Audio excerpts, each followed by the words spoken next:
Good morning, sit down please. आज फिर हम लोग सीखेंगे डू और डज का प्रयोग, जबकि क्लास नंबर हम लोग का है 16वां 16th। ओके, क्या सीखेंगे? डू और डज। मैंने आप लोग को बताया था कि डू का प्रयोग कहाँ होता है और डज का प्रयोग कहाँ होता है, बताया था ना? जहाँ नेचर बतलाना हो, स्वभाव बतलाना हो, आदत बतलाना हो या ज्योग्राफिकल ट्रूथ बतलाना हो और वो सेंटेंस निगेटिव हो जाए। फॉर एग्जाम्पल, मैं जाता हूँ, मैं नहीं जाता हूँ, मैं चाय पीता हूँ, मैं चाय नहीं पीता हूँ, मैं क्रिकेट खेलता हूँ, मैं क्रिकेट नहीं खेलता हूँ। समझ में आ रही है ना? सिंपल प्रेजेंट टेंस का वाक्य है, निगेटिव हो जाए, इंट्रोगेटिव हो जाए या WH क्वेश्चन हो जाए। और इन्हीं सेंटेंसेस से क्या पता चलता है? नेचर का पता चलता है, स्वभाव का पता चलता है, आदत का पता चलता है या ज्योग्राफिकल ट्रूथ का पता चलता है। क्लियर?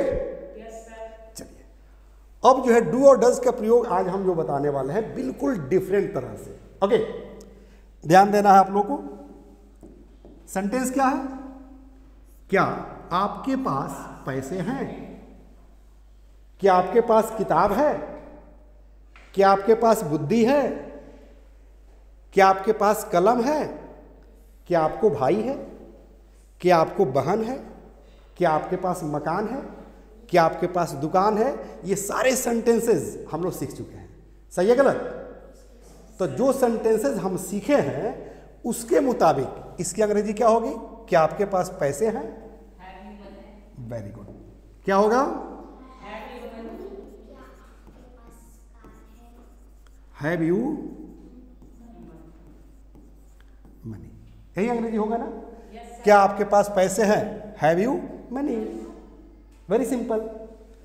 लेकिन इसकी एक और अंग्रेजी होती है, जानना चाहेंगे?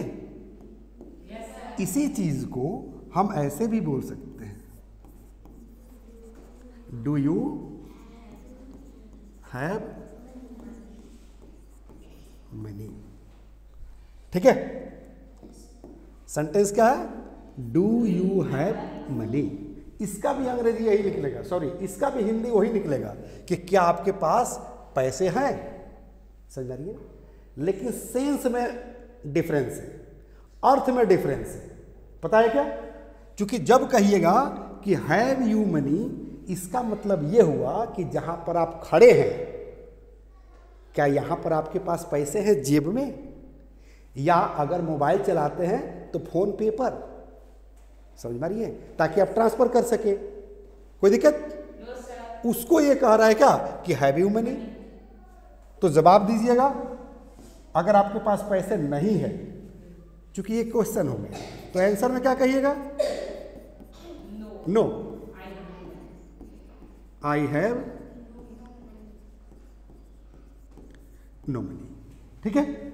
यानी कि जवाब में आपने क्या कर दिया? No, I have no money. मतलब जहां मैं खड़ा हूं वहां पर मेरे पास पैसे नहीं है, लेकिन घर पर है, बैंक में है, या ऐसा उम्मीद है कि भविष्य में मेरे पास पैसे हो जाएंगे। समझ में आ रही है? लेकिन अगर कोई कहता है कि डू यू हैव मनी, क्या आपके पास पैसे हैं, तो पूछना चाह रहा है कि क्या आपके पास यहां पर पैसा है, या घर पर पैसा है, या बैंक में पैसा है, या ऐसा उम्मीद है कि भविष्य में आपके पास पैसा होगा। इतना ही अर्थ रखता है।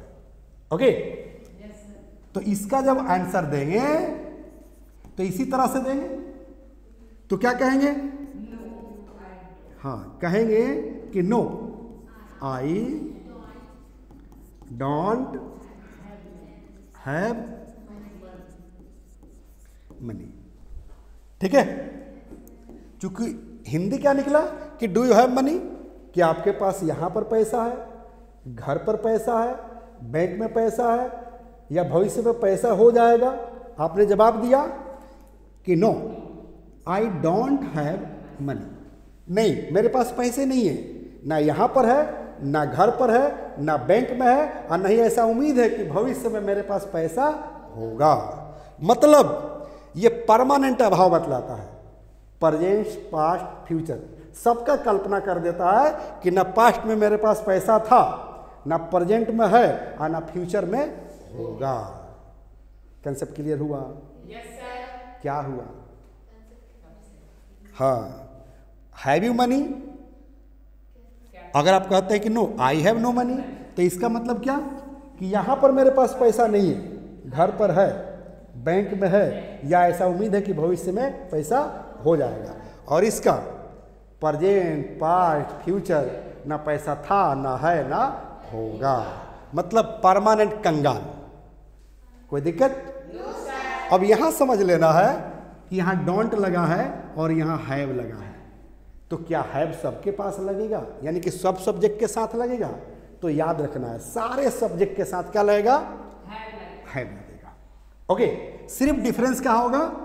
डोंट के पास, क्योंकि डोंट और डजंट लिख दो यहां पर। Yes sir. डिफरेंस क्या होगा? डोंट और वेरी गुड, यानी कि डू लगाइए, डज लगाइए, और उसके साथ जब नॉट लगा दीजिएगा तो डू के साथ लगाएंगे तो डोंट पढ़ते हैं, जैसे यहां पर देख रहे हैं ना, और डज के साथ लगाएंगे तो डजंट हो जाएगा, राइट। सबके साथ यहां लगेगा हैव। हैज का प्रयोग नहीं होता है, नहीं होता है, नहीं होता है। सलमान खान के स्टाइल में जान लीजिए, नहीं होता है, याद रहेगा। अब तो मेरे ख्याल से इस तरह का कंसेप्ट आप दे सकते हैं। कहेंगे do you have time for मी? क्या आपके पास समय है मेरे लिए? तो हम क्या पूछना चाह रहे हैं? चाहे अभी, चाहे कल, परसों, है टाइम? क्या कि no I don't have time for you, मतलब वो कह दिया कि ना अभी मेरे पास टाइम है तुम्हारे लिए और ना कभी होगा, राइट। लेकिन अगर हम कहते हैं कि have you time for me, तो अगर कहता है कि no I have no time for you, तो कहना चाह रहा है कि अभी मेरे पास टाइम तुम्हारे लिए नहीं है, लेकिन कल हो सकता है, परसों हो सकता है, मैं निकालूंगा तुम्हारे लिए टाइम, राइट। तो this is the major difference between both sentences. कोई दिक्कत? हाँ, बोथ सेंटेंसेस बेटा, बोथ सेंटेंसेस मतलब दोनों सेंटेंसेस में, ठीक है। और एक सेंटेंस मैं आप लोग के सामने लिखने जा रहा हूं इस तरह का, अब आप लोग उसको इंग्लिश में बोलेंगे, right. She doesn't have time for us, ठीक है। और सी हैज नो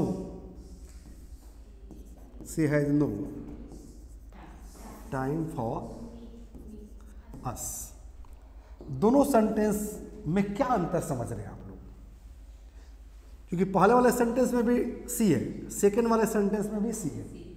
डिफरेंसेस कहा है कि यहाँ हैज के बाद नो लगा है और यहाँ डजंट लगा है, फिर हैव लगा है।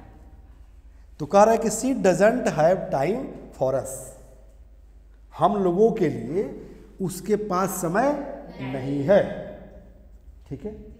और यहां करें कि she has no time for us, उसके पास, हम लोग के पास समय नहीं है। तो दोनों का हिंदी एक ही निकलेगा। बोल चाल में आप बोल सकते हैं कि उसके पास हम लोगों के लिए समय है ही नहीं, न था, न है, न रहेगा। ऊपर वाले का हिंदी निकल जाएगा, लेकिन इसका मतलब है कि हम लोगों के लिए उसके पास समय नहीं है, समझ रही है ना। लेकिन हो सकता है कि कल समय निकल जाए, ओके। तो इसका अर्थ ये हुआ, मतलब ये परमानेंट अभाव नहीं बतलाता है, बल्कि प्रेजेंट टाइम का अभाव बतलाता है। किसका बतलाता है? प्रेजेंट टाइम, यानी कि अभी अभी हाँ समय नहीं है, पैसे नहीं है, राइट। लेकिन जब इसका प्रयोग कर दीजिएगा, यानी कि ये डजंट है और डोंट है, तो ये परमानेंट अभाव बतलाता है। क्या बतलाता है? परमानेंट, यानी कि प्रेजेंट में भी नहीं, पास्ट में भी नहीं, और फ्यूचर में भी नहीं। समझ आ रही है? Yes sir. और ये सेम चैप्टर आपको बुक में भी मिलेगा। देखना चाहते हैं आप लोग? देखिए तो यहां लेकिन लगा है, लेकिन ठीक है ना। डोंट हैव और डजंट हैव प्लस नाउन, कह रहे कि यह बोझ कराता है कि अभाव अस्थाई यानी कि परमानेंट है, यानी कि पास्ट, प्रेजेंट और फ्यूचर परमानेंट हो गया, राइट। यानी अभाव सदा के लिए है और इसकी पूर्ति भविष्य में संभव ही नहीं बल्कि असंभव है, स्पष्ट लिख दिया गया है। जैसे करे कि मेरे पास पैसे नहीं है, आई डोंट हैव मनी। इसका शाब्दिक अर्थ यह हुआ कि मेरे पास पैसे है ही नहीं, न साथ में है यानी कि पास में है, न घर पर और न बैंक में, ठीक है ना। मतलब न पास में है, न घर पर है, न बैंक में है, न ऐसा उम्मीद है कि फ्यूचर में कभी मेरे पास पैसे होंगे। उसको किताब नहीं है तो देखिए ही लगाए चाहे सी लगे, डजंट हैव अ बुक। ध्यान दीजिए यहाँ ही लगा है, सी लगा है, फिर भी क्या लगा है, हैव लगा है। हैज का प्रयोग नहीं होता है, नहीं होता है, नहीं होता है, याद रखना है। कोई दिक्कत? चलिए उसके बाद कह रहे कि इसका शाब्दिक अर्थ यह हुआ कि उसको किताब है ही नहीं, न साथ में न घर पर, न ऐसा उम्मीद है कि भविष्य में होगा। थोड़ा सा यहाँ पर जो है कुछ ट्रिक्स है, जान लेना है। डोंट, डजंट के बाद हैव का प्रयोग किया जाता है, हैज का नहीं किया जाता है, याद रहेगा। खुले पैसे तो मेरे पास भी नहीं है, सर्वेश को घोड़ा है ही नहीं, ठीक है ना, रोजी को भाई है ही नहीं, करे कि उसको घड़ी है ही नहीं, तुम्हारे पास समय है ही नहीं। कैसे बोलेंगे कमेंट में बताना है और आप लोग क्लास में पूछ लेंगे, आप लोग कमेंट में बताएंगे। Okay, any problem? परमानेंट जुड़ने के लिए यूट्यूब पर चले आइए, प्ले स्टोर पर चले आइए, English plus by Sanjeev Shivani को डाउनलोड कीजिए और सब्सक्राइब कीजिए और परमानेंट जुड़ जाइए। ओके, जुड़ेंगे ना? और English plus by Sanjeev Shivani को डाउनलोड करना है, ठीक है। हाँ, नहीं तो यूट्यूब पर जाना है, सब्सक्राइब कर लेना है। ओके, आपको कोर्स क्या मिल जाएगा? Very good, family pack English सीखे, पूरे परिवार को इंग्लिश सिखाइए। ओके, क्योंकि जो आप लोग किताबें पढ़ते हैं वो फैमिली पैक है, यही ना है? देखो तो यहाँ पर है कि नहीं?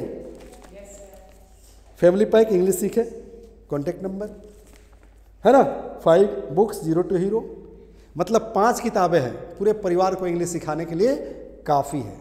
और इसी किट के तीसरे नंबर किताब को मैं ओपन करके आप लोग को दिखा रहा था, पेज नंबर था 56। ओके, आप लोग भी ओपन करके किताब पढ़ेंगे और आप लोग भी ओपन करके पढ़ेंगे। ओके, तब तक लेना चाहेंगे छोटा सा ब्रेक, कल हम लोग फिर मिलेंगे। ओके, जय हिंद, जय Bharat. The first step towards achieving your dreams is having the right coach. Get the best education with English Plus by Sanjeev Sivani and make your spoken English dreams come true. Download the app now.